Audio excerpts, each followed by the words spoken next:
The reading of Antoine Devigne's will took place on a Tuesday morning in September 1834. Attorney Marcel Thibodeau sat behind the mahogany desk in the front parlor, surrounded by the persistent smell of chemicals that had seeped into the house's walls during Antoine's final years. His spectacles caught the light filtering through heavy velvet drapes as he surveyed the assembled family. Marguerite Devignes occupied the chair nearest the window, her black mourning dress absorbing the morning light. Her hands twisted a handkerchief in mechanical repetition. She had not slept properly since Antoine's death 6 days earlier. She knew what was coming. The 3 daughters sat in order of age. Celeste, 23, had been married 2 years to Philippe Marigny, who sat beside her looking uncomfortable in his tailored coat.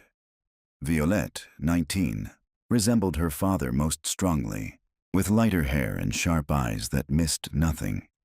Lisette, 16, possessed a sweetness of temperament that made her popular in New Orleans society, though that sweetness was currently strained by grief and confusion. Thibodeau read through the standard provisions with practiced monotony. The house on Rue Royale, to Marguerite for her lifetime, then to the daughters in equal shares. Properties throughout New Orleans divided among them. Investments providing comfortable annual incomes detailed in columns of figures. Then he paused, removed his spectacles, cleaned them with unnecessary thoroughness, replaced them, looked at Marguerite, who gave the slightest nod. The requirement, when he read it, seemed designed to unsettle. The daughters must enter the 3rd floor of the mansion together on the 1st Friday of each month. They must remain from sunset until sunrise, alone, without servants, without husbands, without companions. Failure meant forfeiture of everything to the Ursuline convent. Violette was first to break the silence, pointing out what everyone knew. The 3rd floor had been sealed for 6 years. Father had kept it locked. No one went there. Marguerite's explanation was careful, choosing each word with visible precision. Antoine's work, his experiments, something unprecedented. A letter waited in the sealed rooms that would explain his purpose. Philippe stood abruptly, his objections predictable. Grotesque demands, bizarre conditions. What would people say? But Celeste was already calculating. 1 night per month seemed a reasonable price for financial security. Her husband's salary alone would not maintain their current lifestyle. Violette studied their mother with the sharp attention she usually reserved for puzzles. She wanted answers now. Marguerite would provide none beyond the simple truth. Antoine had believed this important enough to tie their inheritance to compliance. The 1st Friday of October fell on the 3rd day of the month. The sisters gathered at the mansion as sunset approached. They brought books, needlework, brandy, items to occupy a long night in an unknown space. Lisette's fear was visible in her pale face and wide eyes. Marguerite walked her youngest daughter into the parlor and placed both hands on her shoulders, promising safety without conviction. The key was iron, old-fashioned, larger than modern locks. Marguerite had removed the board sealing the 3rd floor door herself, or had ordered servants to do so. Fresh wood showed pale against the darker frame where nails had been extracted. The lock turned with a heavy click that echoed in the narrow stairwell. Marguerite lit a candle from her lamp and handed it to Celeste, reminding them about the letter, promising to return at sunrise. She closed the door behind them. The lock clicked again from the outside. The chemical smell was overwhelming in the darkness beyond.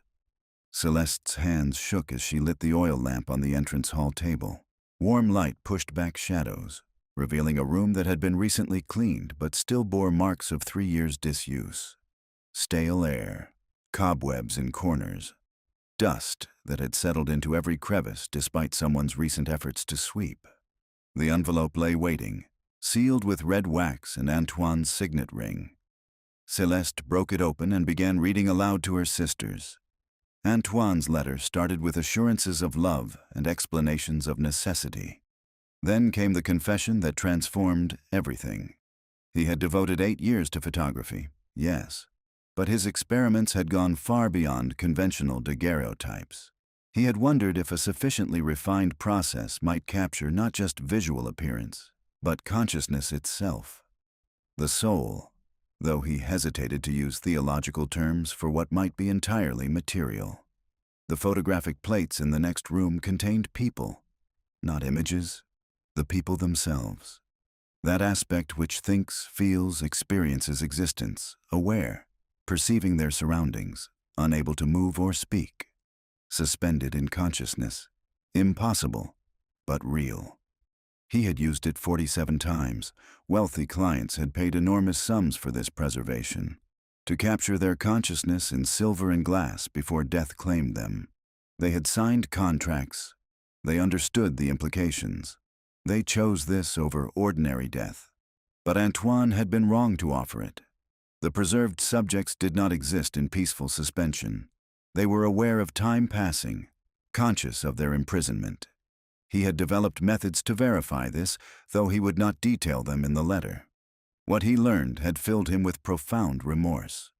The process was not reversible. He could not undo what he had done, but he could ensure they were not abandoned, forgotten, conscious, and alone for eternity. The monthly vigils would provide them with stimulation, proof they had not been entirely forgotten. The only mercy he could offer. The money they had paid funded the daughter's inheritance. They benefited from these people's tragedy. The least they could do was honor his commitment to them. Records in the laboratory would identify each numbered plate. The daughters should read them, understand who these people were, speak to them despite their inability to answer, treat them with dignity he had failed to provide. The letter ended with acknowledgement of the horror they would feel, with hope that their compassion would overcome revulsion, with love and profound regret. Celeste lowered the pages. Her hands trembled. Lisette was crying silently. Violette had gone pale, her usual sharp composure cracking. The words hung in the air between them. Their father had captured people, trapped them in photographs, conscious, aware, unable to move or speak or escape. And he wanted his daughters to keep them company once a month, to ease his guilt, to provide minimal mercy to souls he had condemned to eternal imprisonment. Lisette's panic came in a rush. They could not stay here, could not spend the night with trapped souls. This was abomination, sin beyond naming. Their father had played God and created hell. But Celeste was already moving toward the next door, driven by the need to see, to know if their father had been mad or truthful. Violette followed, and after a moment's hesitation, so did Lisette. The laboratory occupied most of the third floor's eastern side, windows covered with black cloth, shelves lining the walls, holding 47 numbered cases. A work table dominated the center, covered with chemical apparatus and tools whose purposes were unclear. Filing cabinets stood against one wall like silent witnesses. Celeste opened case number 1 with hands that would not stop shaking. The daguerreotype showed a woman in her 60s, well-dressed, dignified. The image quality surpassed anything Celeste had seen before. Every detail perfectly captured, every line and texture rendered with impossible clarity. But the eyes were what made her breath catch. They were not merely depicted. They were aware. They seemed to track her movement as she shifted the plate to examine it in lamplight. The effect was subtle but undeniable. This was not a static image. There was consciousness behind those eyes, something that perceived and witnessed and experienced. Violette opened case number 5. A man in his 40s, formally dressed. The same unsettling quality inhabited his gaze, awareness where there should be only captured light and shadow. The whispered oath escaped Violette before she could stop it. Their father had actually done this. The impossible was real. The nightmare was true. Lisette backed toward the door, her hand covering her mouth, horror and revulsion warring in her expression. She refused, absolutely refused. They could not stay in this room with these people, these trapped souls, these victims of their father's monstrous ambition. Celeste tried to invoke the inheritance, but Lisette's response was immediate and fierce. Damn the inheritance. Damn the money built on suffering. Their father had committed sins beyond comprehension, had condemned people to eternal consciousness without body or voice or hope of release, and now expected his daughters to participate in his obscenity by providing companionship to ease his guilt. While Lisette's outrage filled the room, Violette had moved to the filing cabinets. She pulled a drawer open, selected the first folder, and began reading aloud with the detached precision she used when forcing herself through difficult material. Madame Héloïse Beaumont, age 63, widow, no surviving children, captured April 12, 1826. Contract fee, $5,000. The notes described terminal cancer, voluntary participation, successful procedure, subject verified consciousness through established communication protocol on April 15, 1826. Violette looked up from the file, her face stricken by calculation. 8 years. The woman had been conscious in that plate for 8 years, aware and trapped and helpless. Celeste forced herself to select another folder at random. Monsieur Claude Rivière, merchant facing execution for embezzlement. Sentence commuted in exchange for participation in experimental procedure. Captured January 1829, $7,000. Notes mention successful capture, then a chilling detail. Subject appears distressed during verification. Recommended increased monitoring. The full horror settled over them like suffocating weight. Their father had not merely captured images. He had imprisoned conscious human beings in a state between life and death. Some had chosen this fate in desperation, dying of disease, facing execution, terrified of death's finality. Others had been criminals offered this as alternative to hanging or firing squad. All of them had been trapped for years, aware but unable to communicate beyond whatever limited verification methods Antoine had devised.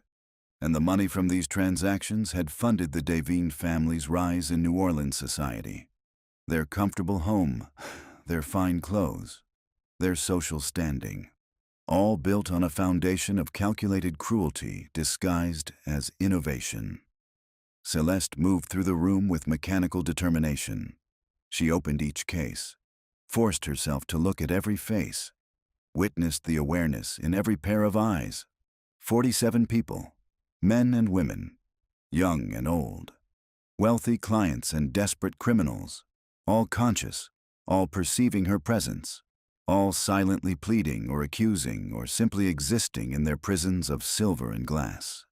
The final plate, number 47, captured just 3 months before Antoine's death, showed a girl barely older than Lisette. The file identified her as Sophie Duchamp, 17, dying of consumption. $3,000 paid by parents who could not bear to lose their only child. They had chosen to preserve her consciousness rather than bury her body, had condemned her to awareness without form, because they could not face the alternative. Celeste stared at the girl's eyes. So young, so aware, so full of what might have been terror or resignation or desperate hope, and made her decision. They would stay. They would honor Antoine's requirement. They would accept the inheritance and its terrible conditions. Lisette's protest came immediately, but Celeste cut through it with cold logic. Walking away did not help these people. Refusing the money did not free them. It only ensured they would be abandoned completely, sold off or discarded, left conscious and alone for whatever eternity awaited them. At least this way they had visitors. At least they were not utterly forgotten. Violette's agreement came after a long moment of consideration. They would accept the inheritance, yes, but they would use Antoine's blood money to search for solutions, hire scientists, consult experts in photography, chemistry, medicine, dedicate themselves to finding a reversal process, however long it took, however impossible it seemed. Lisette asked the question none of them wanted to face. What if no solution existed? What if the process was truly irreversible? Then they would continue the visits, Celeste said quietly, for as long as they lived. These people deserved better than abandonment. Their father might have been a monster, but his daughters did not have to be. The decision made, they set about preparing for their vigil. They brought the comfortable chairs from the entrance hall, lit additional lamps to push back the oppressive darkness. Celeste retrieved her book and began reading aloud, choosing a novel she knew well enough to recite without concentrating too heavily on the words. Violette opened each case in turn, angling the plates on their shelves so the subjects could observe the room, could witness the sisters' presence.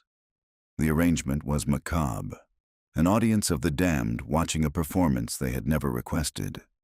Lisette stood frozen for several minutes before finally approaching case number 47. She looked at the girl close to her own age and whispered apologies. Sorry for what their father had done. Sorry for the horror and the suffering. Promises to try to help, to search for solutions, to never abandon her. The eyes in the photograph gave no response, because they could not. But Lisette perceived, or perhaps truly witnessed, a subtle shift in their expression. Recognition of her words.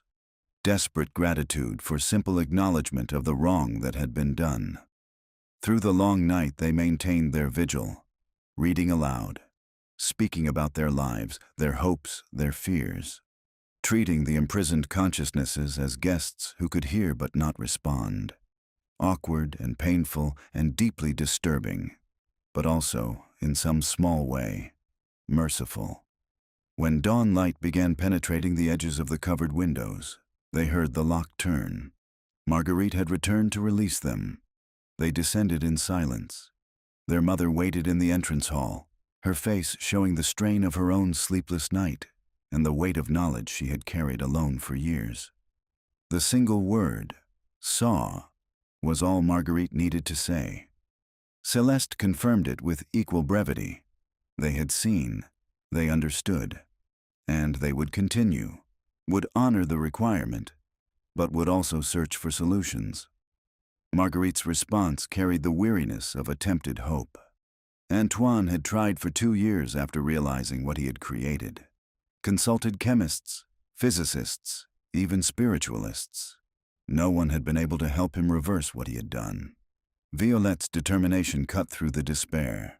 Then they would learn to understand it themselves, study Antoine's notes, master the science, find a way where their father had failed. Marguerite's final words were quiet warning. The burden of this knowledge had consumed Antoine, had haunted her every day since she learned the truth. She hoped her daughters would succeed where he had failed, but feared the responsibility would destroy them as it had destroyed him. The sisters emerged into morning New Orleans as the sun rose over the city. Merchants opened shops, servants hurried on early errands, carriages clattered over cobblestones. The normal rhythms of life continued around them, oblivious to the horror housed in the sealed third floor of the Devines mansion. No one who saw the 3 young women that morning could have guessed they now carried knowledge of one of the most horrifying secrets in the city's history. No one could have known they had just spent the night in a room with 47 conscious souls, trapped in silver and glass, aware and suffering, and desperately hoping for mercy that might never come. They parted at the street with quiet understanding. They would reconvene in 1 month for the next vigil. In the meantime, they would begin their research, their desperate search for a way to undo what their father had achieved in his arrogance and greed. Behind them, the mansion on Rue Royale stood silent in the strengthening light. On the 3rd floor, behind locked doors and covered windows, 47 photographic plates held 47 imprisoned consciousnesses, waiting in their prisons of silver and glass for the next small mercy of human presence in their eternal isolation. Antoine Devine had sought to conquer death through science, to offer his wealthy clients an alternative to mortality, to preserve consciousness beyond the body's decay. Instead, he had created something far worse than death. A hell of perfect awareness and perfect helplessness. A prison that would never release its inmates because release was impossible and destruction was potentially murder.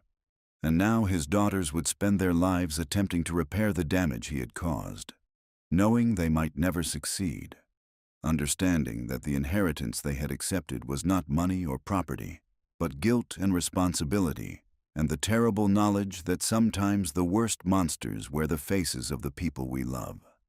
The true legacy was not wealth. It was the weight of 47 souls depending on them for the only mercy available. The simple act of not being forgotten, of being witnessed in their suffering, of having their existence acknowledged by the living world they could perceive but never again touch. Celeste, Violette, and Lisette walked into their separate futures carrying that weight, knowing it would never lighten, knowing they had chosen this burden deliberately, knowing that whatever sacrifices came, marriages destroyed, reputations ruined, lives consumed by impossible research, they would continue. Because abandonment was worse than any personal cost, because these people deserved better than the fate Antoine had given them, because sometimes justice meant accepting responsibility for crimes you did not commit, simply because you had the power to provide mercy no one else would offer. The inheritance was theirs now, all of it. The money and the guilt and the impossible task and the monthly vigils and the desperate search for solutions that might not exist. They had accepted it with open eyes. They would carry it for as long as they lived. And perhaps, if they were very lucky or very determined or blessed with knowledge their father had never possessed, they would find a way to empty the hell he had created. One soul at a time, one experiment at a time, one small mercy at a time, until every plate was either freed or at peace, until every consciousness was either released or granted the final mercy of oblivion, however long it took, whatever it cost. They had made their choice. The vigils would continue. Celeste did not sleep after the first vigil.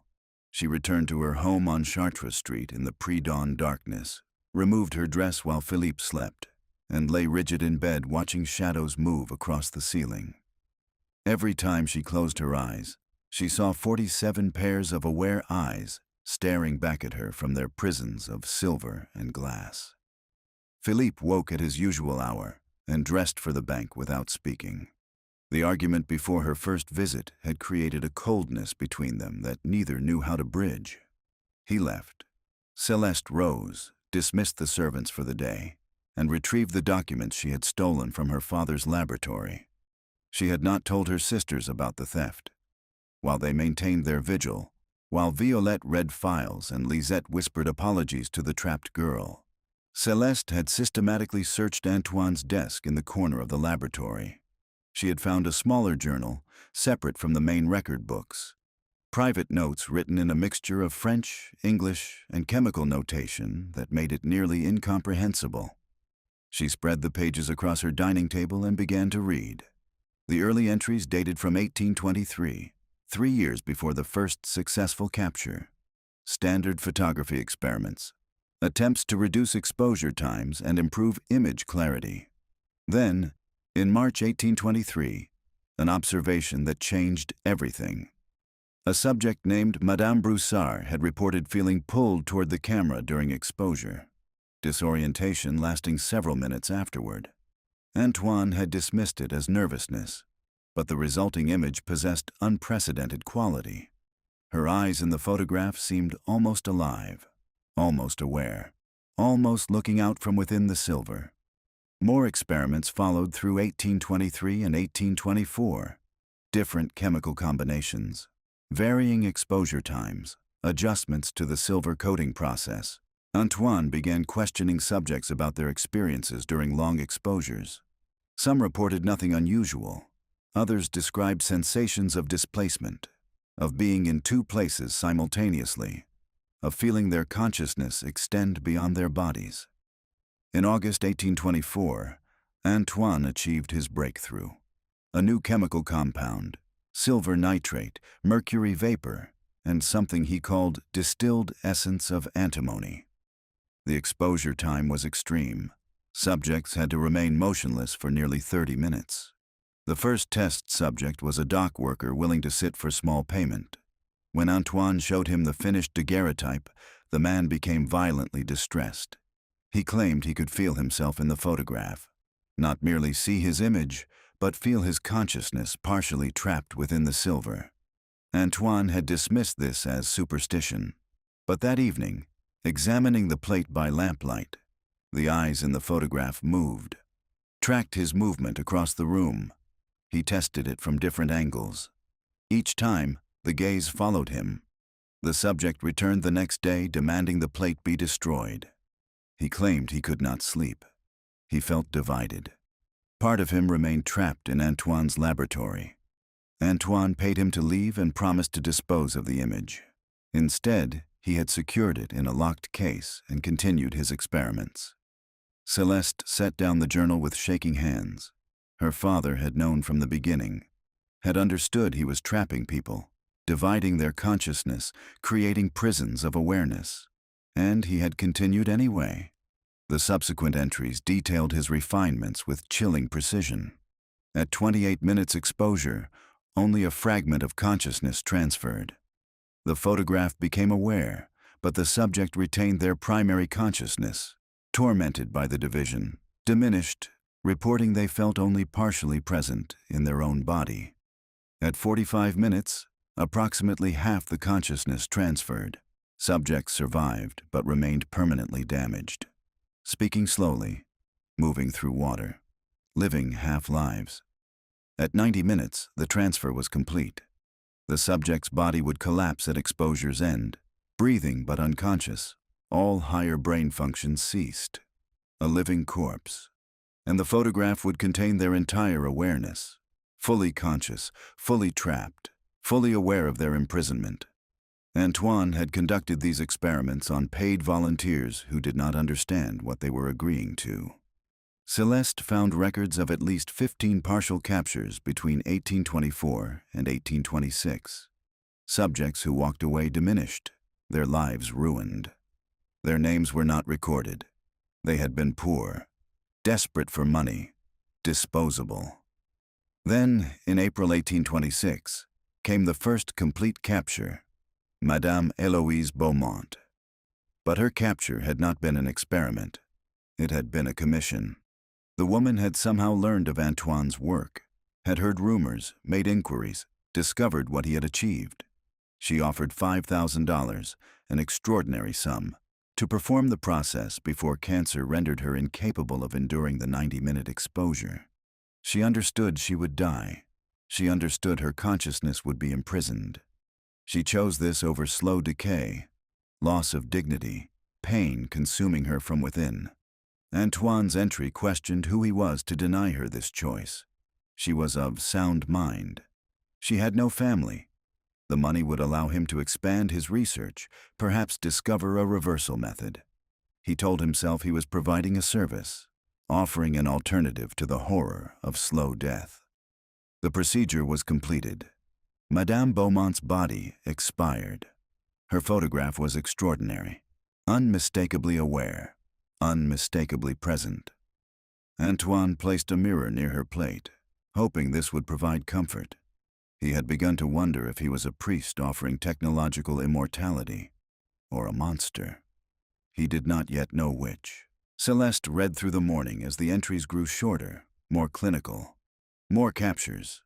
The wealthy and desperate came, some dying of disease, others facing execution, choosing this over the noose. A few simply terrified of death, willing to accept any alternative. The fees increased. By 1829, Antoine charged $10,000. By 1832, $15,000. The money poured in. He purchased the mansion on Rue Royale, invested in shipping, cotton, railroads. The Devines family rose in society on foundations of silver prisons and trapped souls. But the journal also documented Antoine's growing horror. In 1830, he developed his communication protocol, a method of verifying continued awareness. He would place objects near the plates, rearrange them, note whether the eyes tracked the movements. He created a simple code using brief covering and uncovering of the plates. 1 blink for yes, 2 for no. Through this crude method, Antoine learned his subjects remained conscious, aware of time passing, aware of their imprisonment, suffering not physical pain. They had no bodies capable of pain, but psychological torment, isolation, helplessness. the knowledge that this was eternal. One entry from January 1832 made Celeste physically ill.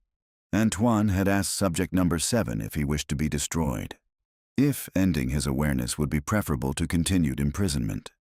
One blink. Yes. Antoine could not do it, lacked the courage to smash the plate, could not face the possibility that destruction was murder rather than mercy. So he condemned the man to continued suffering instead, and called himself a coward as well as a monster. The entries from 1832 through 1834 documented desperate attempts to find reversal, consultations with chemists in Philadelphia and Boston, correspondence with photographers in France and England, even a spiritualist in Charleston who proved to be a fraud. Nothing worked. The process was irreversible. Consciousness embedded in silver emulsion could not be extracted. Destroying the plate would end awareness, but Antoine could never be certain whether this was release or a second death. The final entry was dated 2 weeks before his death in August 1834. He was dying, cancer of the stomach. Perhaps this was justice, perhaps God's punishment for crimes against creation. He had made provisions in his will. His daughters would maintain the vigils, provide minimal comfort of presence. Perhaps they would find the solution he could not. He had hidden this journal among his papers. Let them find it or not as fate decided. Let them judge him. He judged himself already. The verdict was damnation. If there was a God and justice beyond this world, he expected 47 accusations when he died. 47 voices telling him he destroyed them in arrogance and greed. He would have no defense. He would deserve whatever punishment came. But perhaps there was no God. Perhaps only the darkness he had created, the suffering he had caused, the terrible knowledge that he died while they persisted, trapped forever in prisons he had built. The journal ended with a plea for his daughter's forgiveness. He could not forgive himself. Celeste closed the journal as afternoon light slanted through the windows. Her father had known everything, had documented his own moral descent from curious experimenter to calculating merchant of suffering, had built the family fortune on foundations of cruelty while fully understanding what he was doing. Philippe returned early from the bank. His footsteps stopped in the dining room doorway. His question about the scattered pages was predictable. His face darkened when she explained. His declaration that they would refuse the inheritance was expected. Celeste's refusal was absolute. She would not abandon those people to isolation. She would use every resource to find a way to free them. Philippe gathered up the journal pages, announcing his intention to burn them. Celeste stood with such sudden violence that he stepped back involuntarily. Her command to put them down was low and dangerous. Her threat to scream for the neighbors and reveal exactly what he was destroying was delivered with perfect calm. Philippe set down the pages with shaking hands. His arguments were weak. His concern for reputation transparent.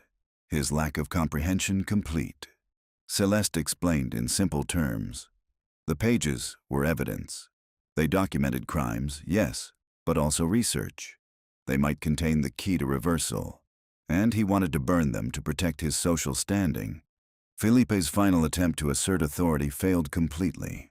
His reminder that he was her husband and had power over her decisions met Celeste's cold truth. The inheritance was hers. The house was hers. The responsibility was hers. He could accept that or leave. He chose to leave. Announced he would stay at his brother's house until she abandoned this madness. Mentioned that the bank was asking questions about large cash transactions, about Antoine's clients, about where the money came from. Someone was making inquiries. Celeste felt ice in her spine but maintained her composure. There was nothing illegal in Antoine's past. Immoral, yes. Unethical, absolutely. But the contracts had been legal. The fees paid openly. The subjects willing participants. Philippe's brother thought he should file for separation.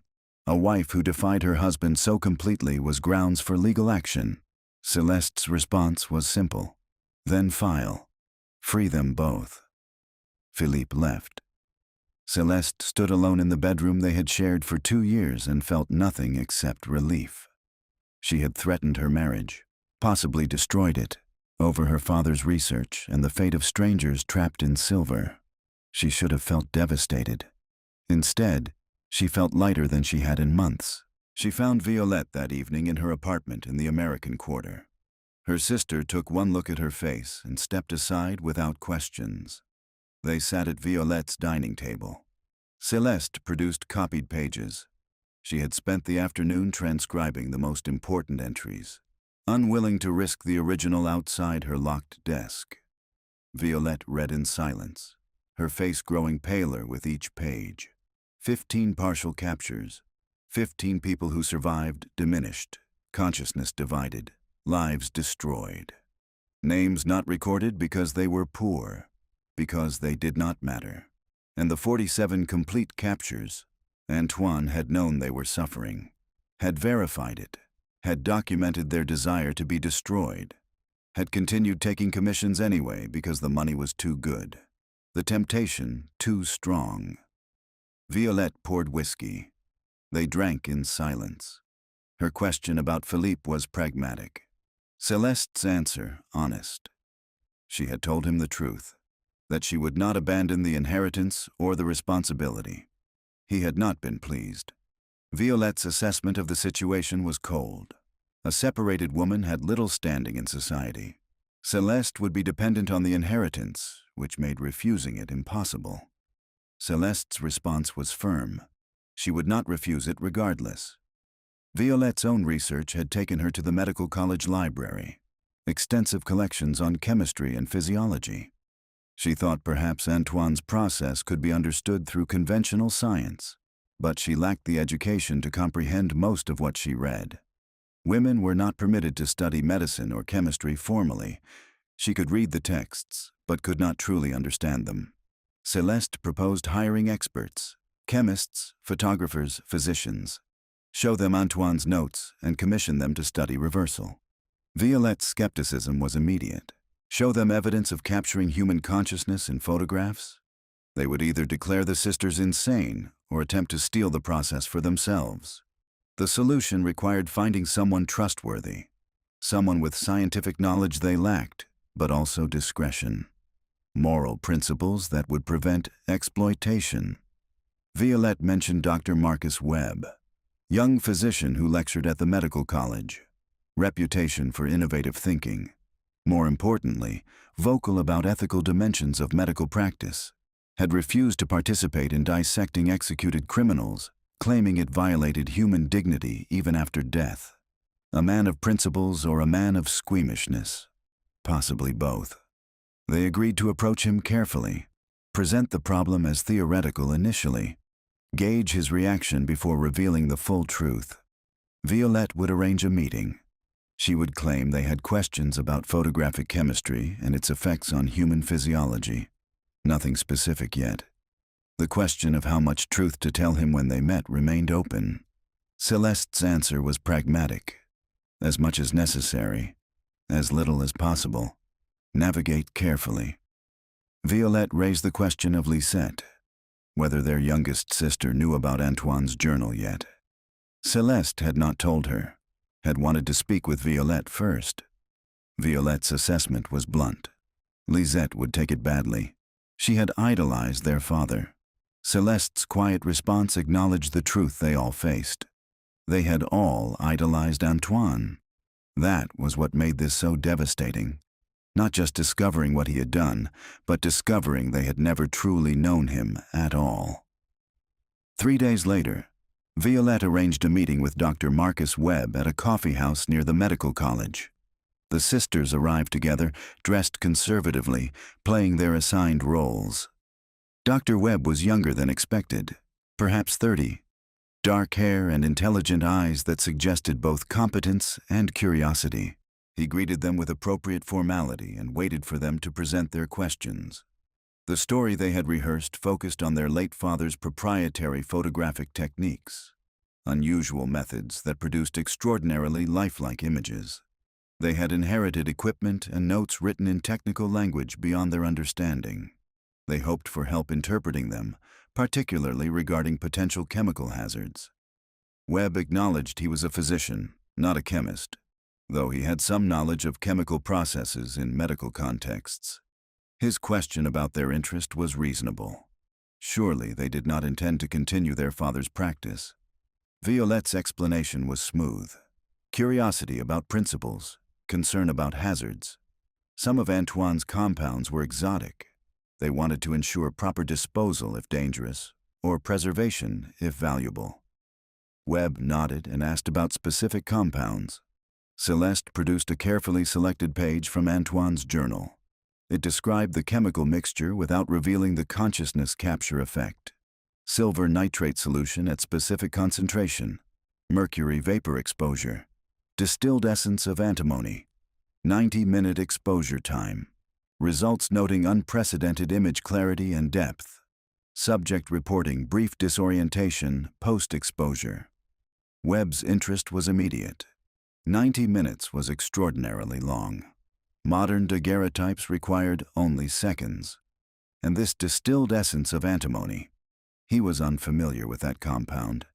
Antimony was used in some medications, but he had never heard of it being distilled into an essence. His question about researching it was cautious. He would need more context. What sort of disorientation did subjects report? Physical symptoms? Psychological effects? Celeste and Violette exchanged glances. They were approaching dangerous territory. Antoine's notes were not detailed on that point, Celeste explained.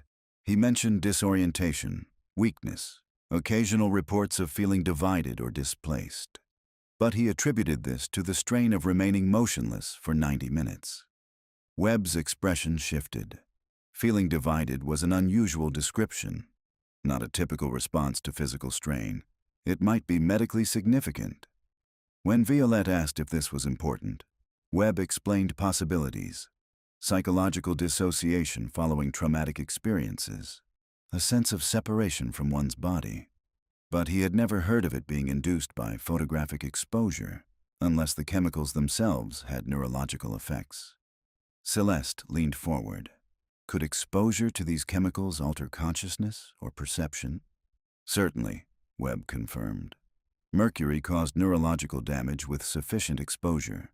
Antimony compounds affected the nervous system.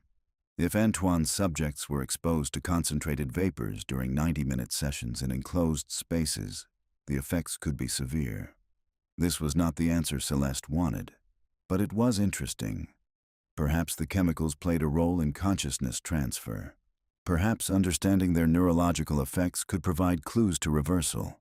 She asked if he would be willing to analyze Antoine's compounds. They could provide samples, along with notes, for appropriate compensation. Webb considered carefully. He would need proper laboratory space, safety equipment, and he would require complete transparency about what he was analyzing and why. Violette repeated his words with slight emphasis. Complete transparency, a high standard. Webb's response was firm, the only standard he accepted. He would not participate in anything clandestine or potentially harmful. If Antoine's techniques endangered his subjects, Webb needed to know before proceeding. Celeste made her decision. They needed expert help. Webb seemed principled enough to trust, at least partially. Her carefully worded explanation acknowledged that Antoine's techniques did more than produce clear images. He believed, and they had evidence suggesting, that his process affected human consciousness in unprecedented ways. They did not fully understand how or why, but they had reason to believe some subjects experienced lasting effects beyond conventional understanding of photography or chemistry. Webb's eyes narrowed. What sort of effects? That was what they needed help determining, Celeste continued. They had equipment, notes, and physical evidence, but they lacked scientific training to interpret what they were seeing. They needed someone who could approach this objectively, analyze evidence without preconceptions, and help them understand what Antoine actually achieved. Webb struggled to categorize what he was hearing. This sounded less like photographic chemistry and more like something entirely unprecedented. Violette completed his thought, like nothing he had encountered before, which was why they needed someone with both expertise and an open mind. Someone willing to consider possibilities conventional science might dismiss. Webb's final question cut to the heart of their concern. What if he discovered Antoine had been conducting unethical experiments on human subjects? Celeste's answer was honest. Then they would face that truth together. They were not trying to protect their father's reputation. He was dead. They were trying to understand what he had done and determine if there were consequences that needed to be addressed. Webb was silent for a long moment, his fingers drumming on the table in visible contemplation. Finally, he stated his requirements: complete access to all of Antoine's notes, examination of equipment and any physical evidence, and their agreement that if he determined something dangerous or unethical had occurred, they would report it to appropriate authorities. Celeste agreed, though she had no intention of involving authorities who would confiscate the plates and condemn the trapped consciousnesses to abandonment. They arranged to meet Wednesday afternoon, Rue Royale, 3rd floor, 2 o'clock. After Webb departed, Violette asked the question Celeste expected. Did she trust him? The answer was complicated. No, but she trusted he was curious enough to help them and principled enough not to exploit what he discovered immediately. That would have to be sufficient. Violette's concern about his reaction when he saw the plates was valid.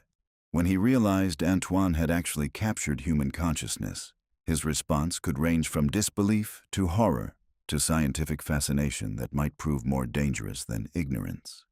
Celeste's response acknowledged the uncertainty.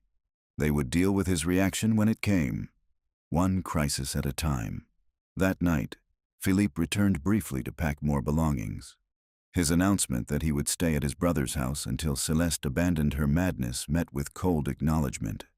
His warning about inquiries at the bank, about questions regarding the Devine inheritance and Antoine's business practices, was more concerning. Someone was investigating. Someone wanted to know about large cash transactions, about clients, about where the money came from. Celeste maintained there was nothing illegal. Immoral and unethical, yes, but Antoine's contracts were legal. Fees paid openly, subjects willing participants. Philippe's questions about the secrecy, the sealed 3rd floor, the monthly vigils suggested he did not believe her. His brother thought separation was appropriate. A wife who defied her husband so completely was grounds for legal action. Celeste's response was simple. Then file. Free them both from this farce. Philippe left without another word. Celeste stood alone in the bedroom and felt nothing except relief. She had burned her life to protect 47 strangers trapped in silver and glass. She should have felt devastated. Instead, she felt lighter than she had in months. Some prisons were built with wedding vows and social expectations. Her father had created prisons of consciousness and silver. Both were cages. Both denied freedom. But she was free now. Free to dedicate herself to the impossible task of undoing her father's terrible legacy. Free to search for solutions no matter how long it took. Free to face the next Friday's vigil and look into those aware, suffering eyes and promise them she would not rest until she found a way to release them. Even if that freedom came only through destruction. Even if mercy meant ending their awareness forever rather than leaving them conscious for eternity. She would find an answer, whatever it took, whatever it cost. Her father had created hell. She would find a way to empty it or die trying. Dr. Marcus Webb arrived at the Desvines mansion precisely at 2 o'clock on Wednesday afternoon. He carried a leather medical bag and a notebook bound in dark cloth. His expression suggested both professional curiosity and underlying skepticism, the look of a man who expected to find either charlatanry or mundane chemical hazards dressed up as mystery. Celeste met him at the door herself. She had dismissed the servants for the afternoon, claiming a private family matter required discretion.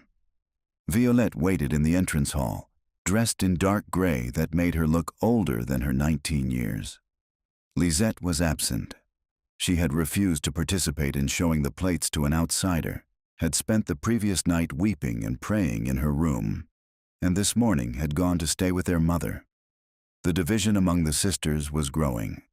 Celeste and Violette had chosen the path of scientific investigation, of seeking solutions through rational inquiry. Lisette clung to faith and denial, unable to reconcile their father's crimes with the man she had loved. Marguerite occupied an uncertain middle ground, supporting her daughter's efforts while privately doubting any reversal was possible. Webb followed the sisters up the main staircase, then the narrower stairs to the third floor. He noted the chemical smell that permeated the upper levels, the way the air seemed heavier here, saturated with something beyond mere odor. His medical training made him sensitive to environmental factors that affected human health. This house was not healthy. Celeste unlocked the third-floor door. The entrance hall looked much as it had during their first vigil, though she and Violette had made small changes. Additional lamps for better lighting, a table with writing materials for recording observations, chairs arranged to suggest study rather than mere vigil. Webb set his bag on the table and surveyed the space with clinical attention. His questions were methodical. How long had this floor been sealed? What was the source of the chemical odor? Were there ventilation issues that might have concentrated toxic vapors? Violette provided answers while Celeste retrieved her father's journal from a locked drawer in the side table. She had brought the original this time, not copies. Webb would need to see Antoine's actual handwriting, the progression of his entries, the coded notations that suggested obsession rather than simple scientific inquiry. Webb accepted the journal carefully, as if handling evidence at a crime scene. He settled into one of the chairs and began reading, his expression neutral but his fingers occasionally tightening on the pages in involuntary response to what he found. Celeste and Violette waited in silence. They had agreed beforehand not to explain or justify. Let him read. Let him form his own conclusions. Let him ask questions only after he had absorbed the full scope of what Antoine had documented. The clock on the mantel, Celeste had brought it up from the parlor during one of their vigils, ticked through 15 minutes, 20, 30. Webb read with complete absorption, occasionally pausing to reread a passage or make a notation in his own notebook. His face grew paler as he progressed through the entries, but he did not speak. Finally, he closed the journal and set it on the table with careful precision. His hands were shaking slightly. His first question was almost a whisper. This was real. Antoine Desvignes actually believed he had captured human consciousness in photographic plates. Celeste's response was direct. More than believed.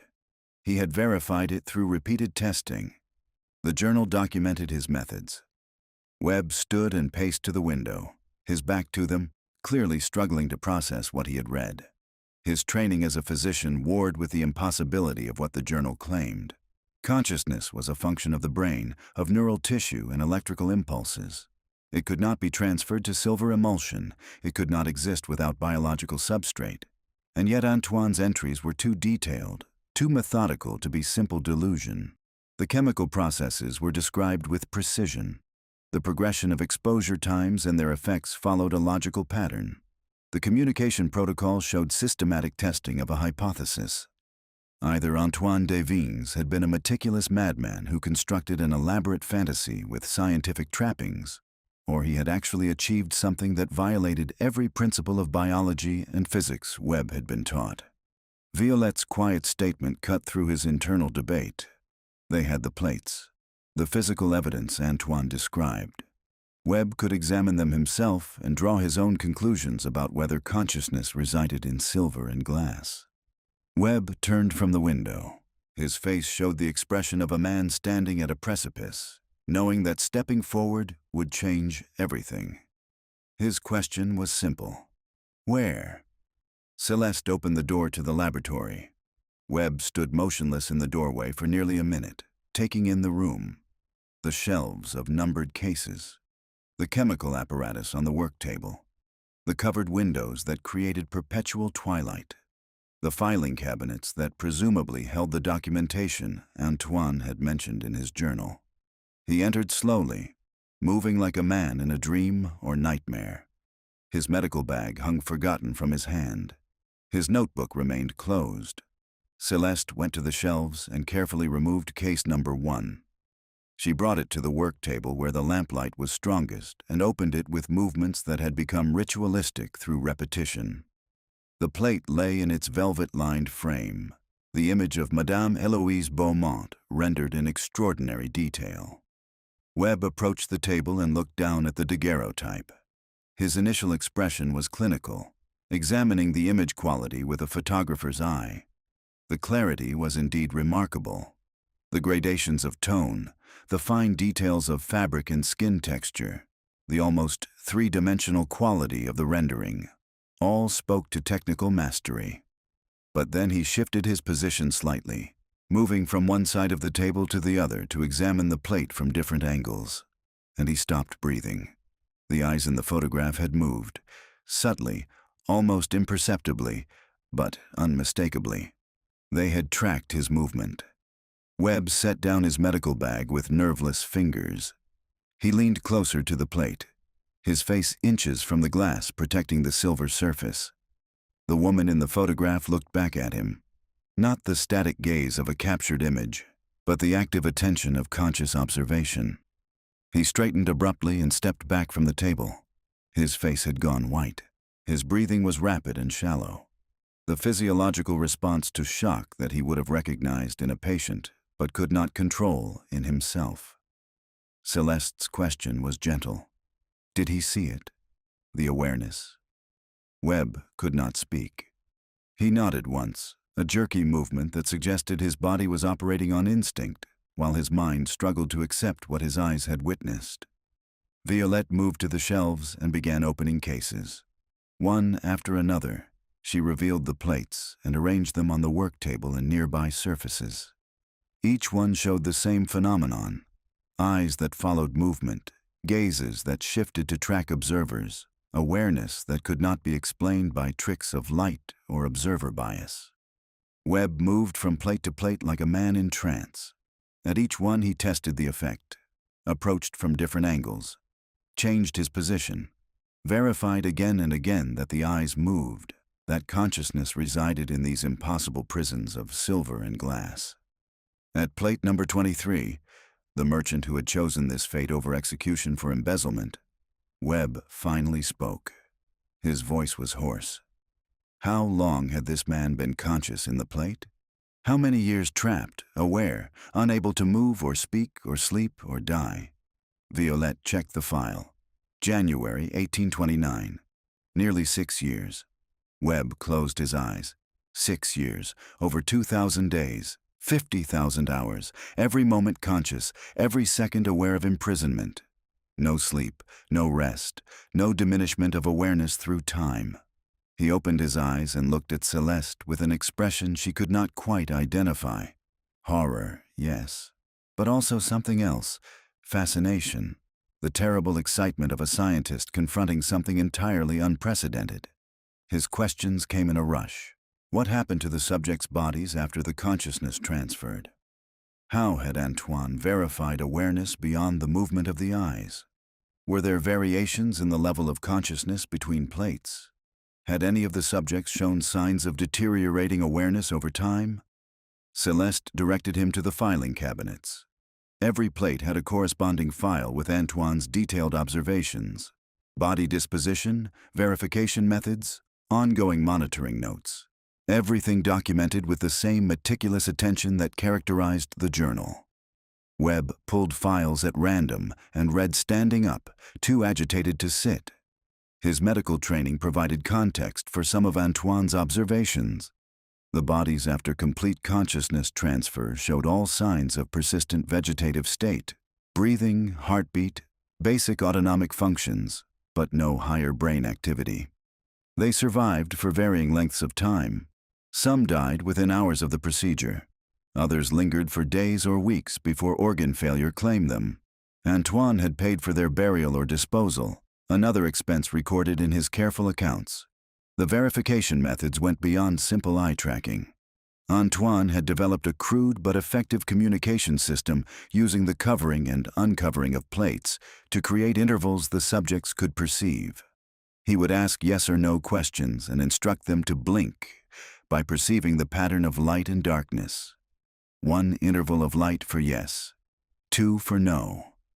Through patient questioning, he had verified not just consciousness, but retention of memory, personality, awareness of time passing. The notes included transcripts of these communications, simple exchanges that carried devastating weight. Do you remember your name? Yes. Do you know how long you have been in this state? Yes. Are you in physical pain? No. Are you suffering psychologically? Yes. Do you wish to continue existing in this state? No. Do you wish to be destroyed? Yes. The same pattern repeated across multiple files. Subjects begging for destruction, for the mercy of final death, for an end to awareness that had become torture. And Antoine's responses, recorded with clinical precision. Subject's request noted. Unable to comply due to moral uncertainty regarding the nature of destruction. Continued monitoring recommended. Webb read through 6 files before he had to stop. He set down the papers and gripped the edge of the filing cabinet, his knuckles white. His shoulders shook. Celeste and Violette waited. They had both passed through this stage of reaction, the overwhelming horror of truly understanding what their father had done, what these people were experiencing. Webb needed time to process. When he finally spoke, his voice was controlled but strained. Antoine Devines had created something worse than death, something worse than any torture device or execution method. He had created eternal imprisonment in a state of perfect awareness, and he had done it 47 times. For money. Violette's response was quiet. Yes, that was exactly what their father had done. Now the question was whether it could be undone. Webb turned to face them. His eyes were red-rimmed, but his gaze was sharp, focused. The physician and scientist reasserting control over the horrified man. His statement was blunt. He had no idea if reversal was possible. Consciousness transfer to non-biological substrate should be impossible. That it had occurred at all violated everything he understood about the nature of mind and matter. Reversing it would require understanding a process that should not exist. But he would try.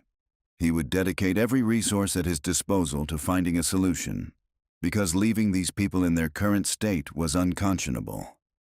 Celeste felt something ease in her chest. They had an ally. Someone with the scientific knowledge they lacked. Someone who understood the moral imperative of what they were attempting. Her question was practical. What did he need? What resources? What equipment? What access? Webb's requirements were extensive. He needed to study Antoine's chemical processes in detail, to understand the exact composition of the compounds used. He needed to experiment with the photographic equipment, to understand the mechanism of consciousness transfer. He needed access to recent literature on both photography and neurological science.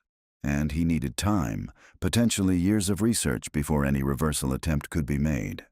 Most critically, he needed to attempt communication with the subjects themselves. If they retained memory and personality, they might be able to provide information about their subjective experience that could guide the research. It would be crude communication through the yes-no blink system, but it was better than working entirely blind.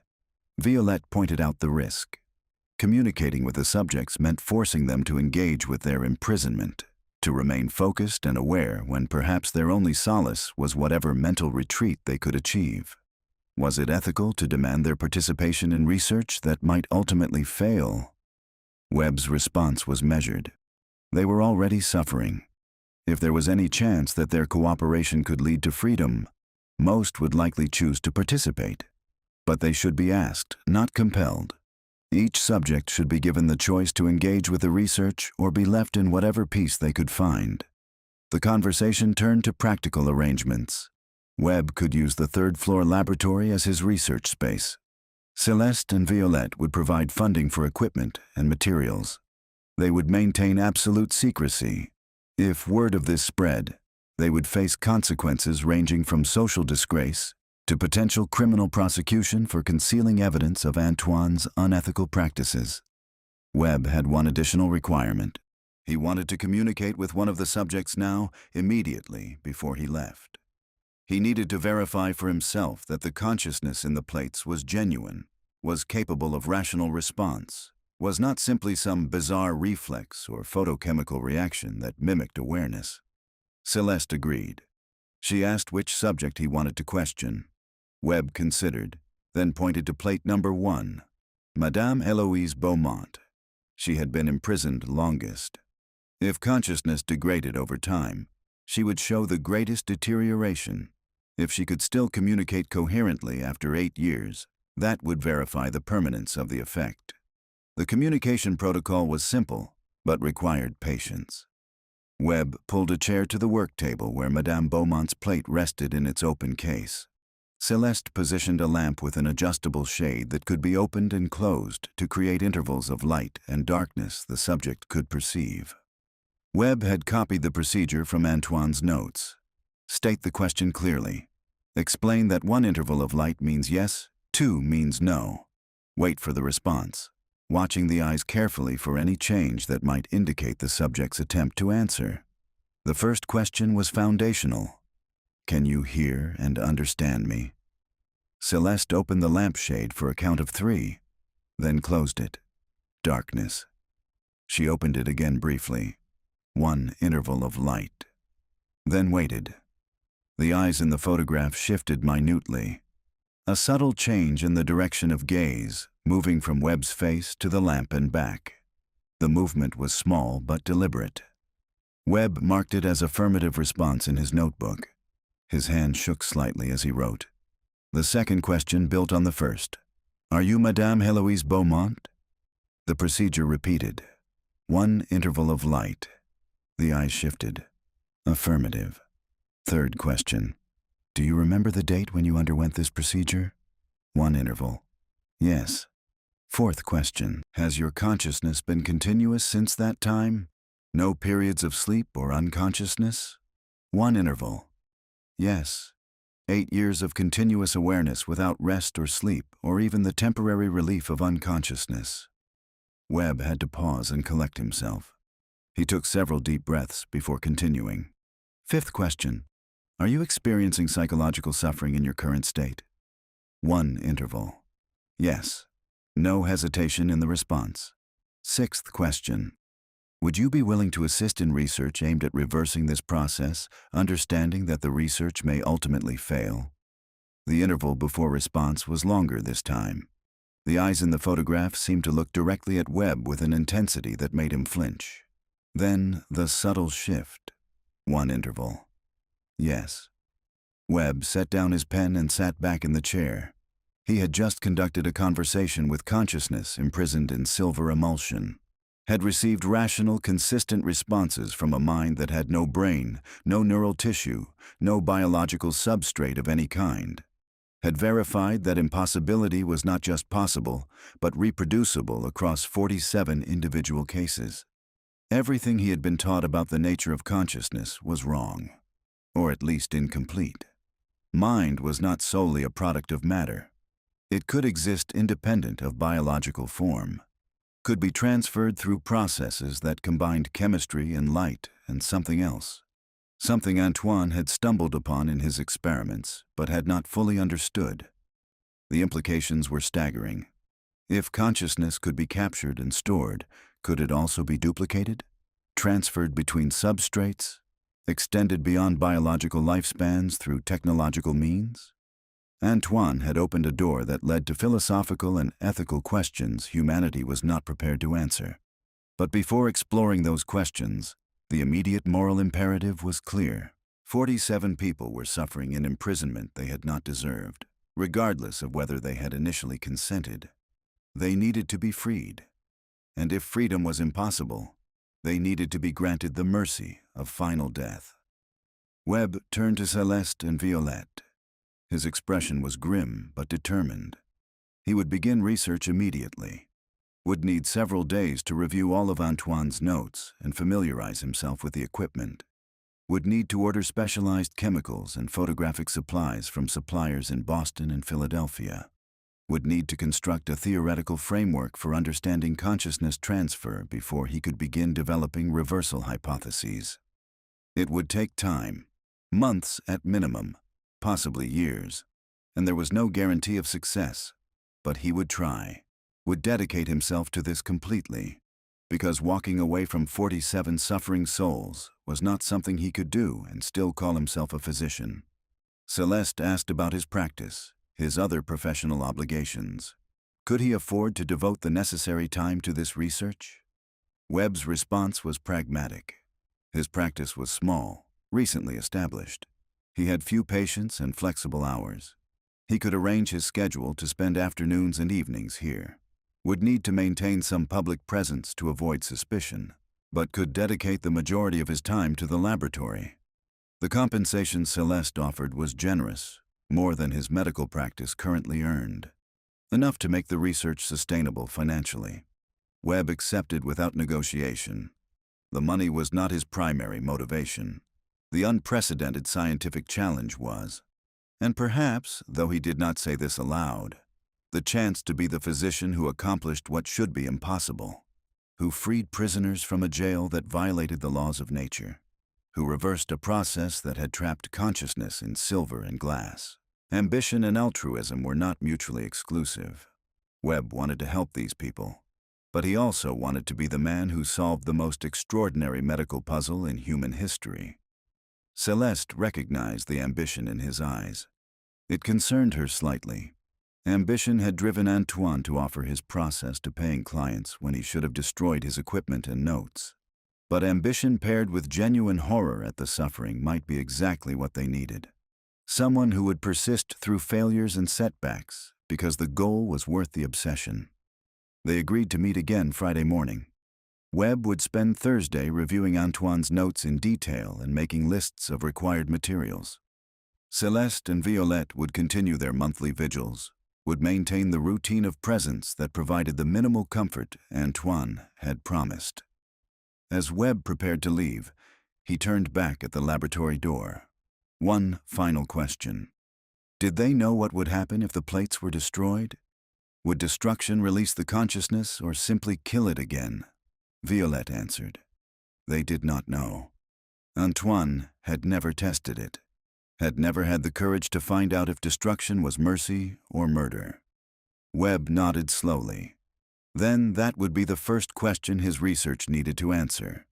Before attempting reversal, they needed to understand the nature of consciousness in this state, whether it was truly imprisoned or somehow anchored to the silver emulsion, whether breaking the physical substrate would free the consciousness or end it.